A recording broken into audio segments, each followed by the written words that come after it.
নমস্কার, আমি অর্পিতা। আশা করছি আপনারা সকলে খুব ভালো আছেন। আমিও ভালো আছি। আমার নতুন একটি ভিডিওতে আপনাদের সবাইকে জানাই স্বাগত। আজকের ভিডিওটা সম্পূর্ণ একটা নতুন রকমের হতে চলেছে। কোনো ডেলি ব্লগ বা কোনো কুকিং রিলেটেড নয়, একটু অন্যরকম। তো আপনারা এতক্ষণে নিশ্চয়ই টাইটেল দেখে বুঝে গেছেন যে কী রিলেটেড হতে চলেছে। হ্যাঁ, আমার সত্যি একটা খুব ভালো খুশির খবর আছে। তো খুশির খবরটা পাওয়ার পরেই আমি আমার দুই বাড়িতে, মানে শ্বশুর বাড়ি বাবার বাড়ি দুই বাড়িতেই সঙ্গে সঙ্গে ফোন করে জানাই। তারপর ভাবলাম আপনারাও তো আমার পরিবারের সদস্য, তাহলে আপনাদের সঙ্গেও এই খুশির খবরটা ভাগ করে নিই। তো সেই খুশির খবরটা হলো আমরা ইন্ডিয়া যাচ্ছি। এখন আপনারা অনেকেই ভাবতে পারেন যে ইন্ডিয়া তো সবাই আসে, তাহলে এটা নিয়ে এত ভিডিও করার কি আছে। কিন্তু এবার আমাদের কাছে ইন্ডিয়া যাওয়াটা একটু বেশি স্পেশাল। কারণটা আমি পরে বলছি যে আমাদের কাছে কেন এত স্পেশাল। তো আমরা ইন্ডিয়া যাচ্ছি, আমার দাদার বিয়ে, সেই উপলক্ষে আমরা ইন্ডিয়া যাচ্ছি। এমনিতেও আমাদের 2 বছর হয়ে গেছে আমরা দেশে যাইনি। তো আর দাদার বিয়েও আছে, সেই উপলক্ষে আমরা ইন্ডিয়া যাচ্ছি। আমাদের কাছে বিষয়টা এত স্পেশাল কারণ হচ্ছে আমাদের যাওয়ার কথা ছিল 2024 নভেম্বরে আমরা টিকিট করেছিলাম 11 তারিখ, কিন্তু আমাদের সেই টিকিট ক্যান্সেল করতে হয় একটা কারণে। তো বিয়ের ডেটও সেই মতো, আমাদের টিকিট করেছিলাম 11 তারিখ, সেই মতো করেই বিয়ের ডেট হয়েছিল। তো আমাদের প্রবলেমের জন্য আমরা যেতে পারিনি, সেই জন্য বিয়ের ডেটও আবার ক্যান্সেল করতে হয়। বিয়ের ডেটও ক্যান্সেল করে আবার পিছিয়ে দিতে হয়, আর আমরাও আবার পরে টিকিট করি। তো আমরা আবার টিকিট ক্যান্সেল করে 2025-এর ফেব্রুয়ারির 23 ফেব্রুয়ারি ওই তারিখে করি। তো আমাদের কথা মতো বাড়িতেও আবার সেভাবে বিয়ের ডেট পিছিয়ে দিয়ে ওটা মার্চের 3 তারিখ করা হয়।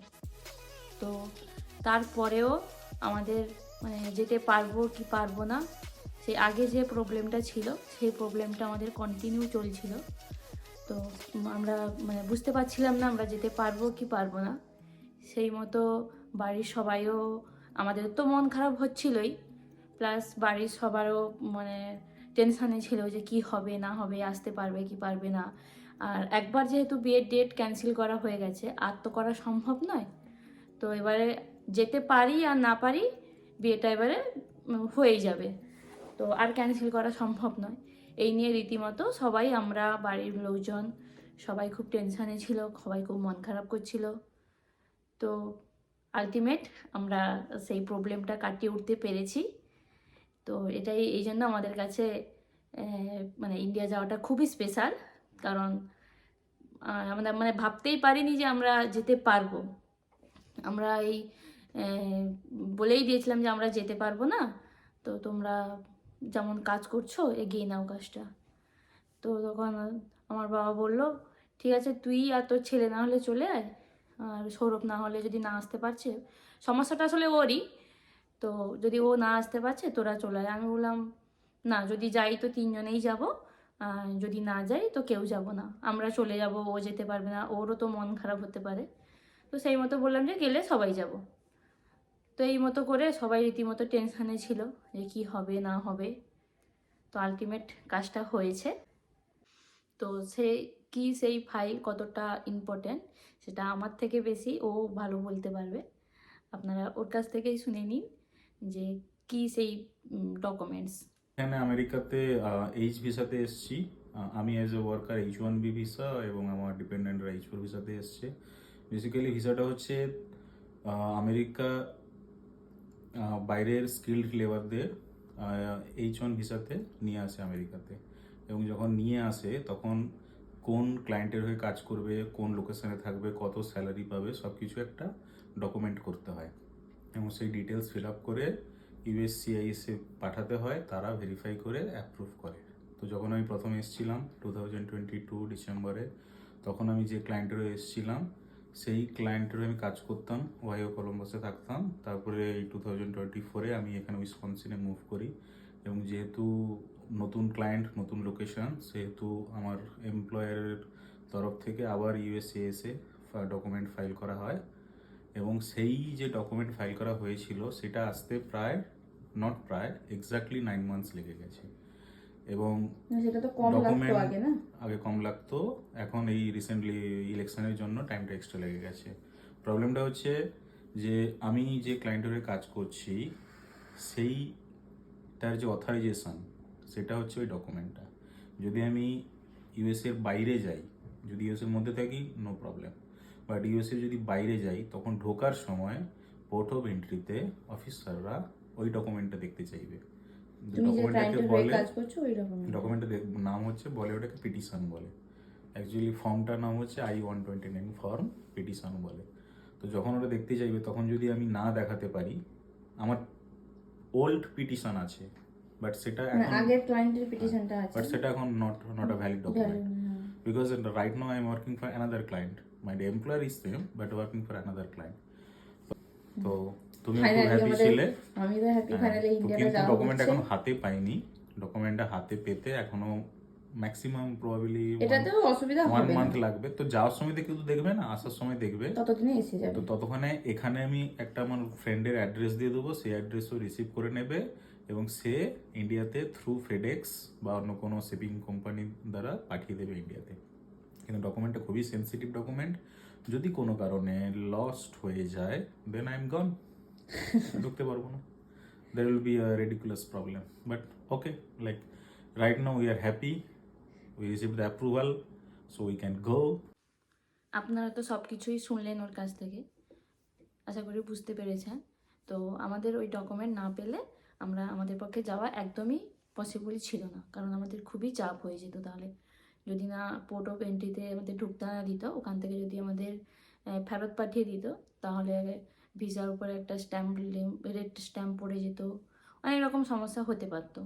সেই জন্য আমাদের পক্ষে যাওয়া কোনোভাবেই পসিবল ছিল না যদি আমরা না পিটিশনটা হাতে পেতাম। তো এটা আসতে আমরা প্রথমে নর্মালি শুনেছিলাম যে ওটা আসতে নাকি, ওটা দুটো প্রসেসে হয়, একটা নর্মাল প্রসেস, একটা প্রিমিয়াম প্রসেস। তো শুনেছি প্রিমিয়াম প্রসেসে করলে নাকি ওটা 15 ডেজের মধ্যে চলে আসে, আর নর্মাল প্রসেসে করলে ওটা 6 to 7 মান্থস ওরকম টাইম লাগে। তো এটা তো আমাদের হাতে কিছু নেই, তো ওটা টিসিএস থেকেই পাঠায়।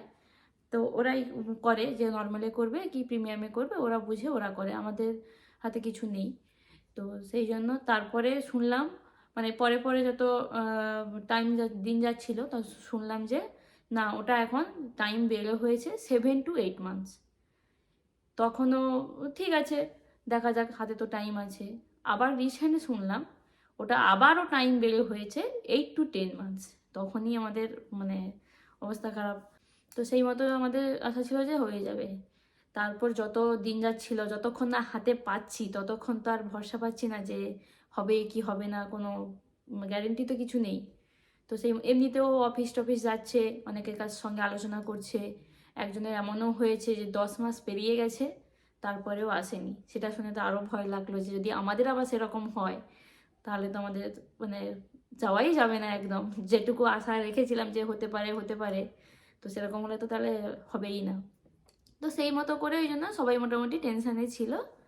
তো আলটিমেট আমাদের সেটা এসে গেছে 6 তারিখ, হ্যাঁ 6 তারিখে এসছে, অ্যাপ্রুভ হয়েছে।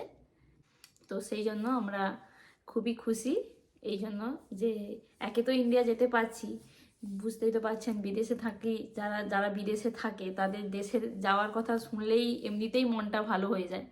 তা যে কবে যাবে, একবার দেশ থেকে ফিরে আসার পর আবার কাউন্ট করতে থাকে যে আবার কতদিন পরে যাবে। তার উপর আমাদের তো আবার বিয়ে বাড়ি, আর আমার একমাত্র দাদা, আমি একাই বোন, তো একমাত্র দাদার বিয়ে, সেখানে যদি আমি প্রেজেন্ট থাকতে না পারি মানে কতটা কি খারাপ অবস্থা তো বুঝতেই পারছেন। তো সেই মতো করে তো আলটিমেট আমরা যেতে পারছি, সেই জন্য আমরা মানে ভীষণ ভীষণ ভীষণ খুশি। বাড়ির সবাইও খুব খুশি, বাড়ির সবার মুখে হাসি ফুটেছে, সবাই খুব আনন্দ। তো আমরা যাচ্ছি ফেব্রুয়ারি 23 তারিখ। সেই জন্য ভাবলাম তাহলে আপনাদের সঙ্গেও এই খুশির খবরটা শেয়ার করি, আপনারাও তো আমার পরিবারের সদস্য। তো আপনাদের জন্য আরও নতুন নতুন ভালো ভালো সব ভিডিও আসতে চলেছে, মানে বিয়ের ভিডিও, যেহেতু বিয়ের উপলক্ষে সেই ভালো ভালো অনেক ভিডিও আসতে চলেছে। তো প্লিজ আপনারা আমার চ্যানেলটাকে সাবস্ক্রাইব করে দিন, আপনাদের সামনে অনেক নতুন নতুন ভিডিও নিয়ে আসবো। আশা করি আপনাদের ভালো লাগবে। বিয়ের ভিডিও সব আপনাদের আপলোড করব। তো এমনিতেও আমি তো এই সবে মাত্র শুরু করেছি, 1 মাস হলো আমি ইউটিউব চ্যানেলটা খুলেছি। তো প্লিজ আপনাদের কাছে অনুরোধ, সবাই আমার চ্যানেলটাকে সাবস্ক্রাইব করে দেবেন। আর অবশ্যই আমার ভিডিওগুলো দেখবেন, একটু সাপোর্ট করবেন, পাশে থাকবেন। জানি না কেমন কিভাবে কি করতে হয় না করতে হয়, সবে খুলেছি 1 মাস হলো। তো চ্যানেলটাকে সাবস্ক্রাইব করবেন। সবাই ভালো থাকবেন, সুস্থ থাকবেন, সাবধানে থাকবেন। আর ভিডিওটা কেমন লাগলো অবশ্যই কমেন্ট করে জানাবেন। আর চ্যানেলটাকে অতি অবশ্যই সাবস্ক্রাইব করে দেবেন। নমস্কার।